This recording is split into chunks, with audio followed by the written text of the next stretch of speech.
جادوئی pencil.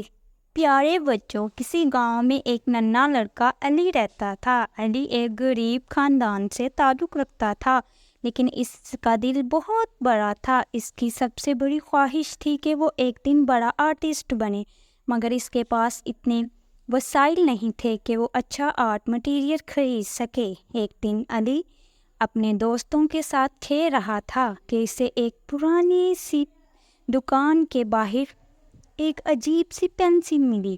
Pencil کے اوپر سنہری رنگ کی چمک تھی اور اسے دیکھ کر علی کے دل میں ایک عجیب سا خیال پیدا ہوا۔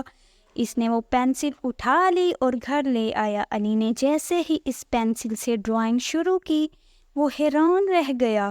جو کچھ بھی وہ کاغذ پر بناتا وہ حقیقت بن جاتا۔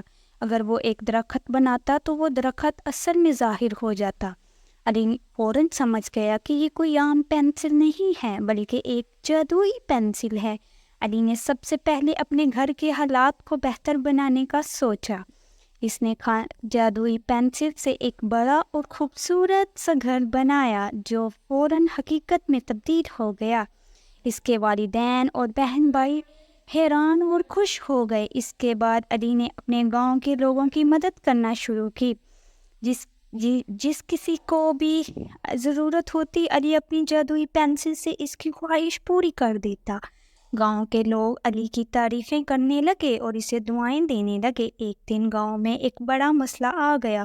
وہاں پانی کی شدید قلت ہو گئی اور لوگ پانی کے بغیر پریشان ہو گئے۔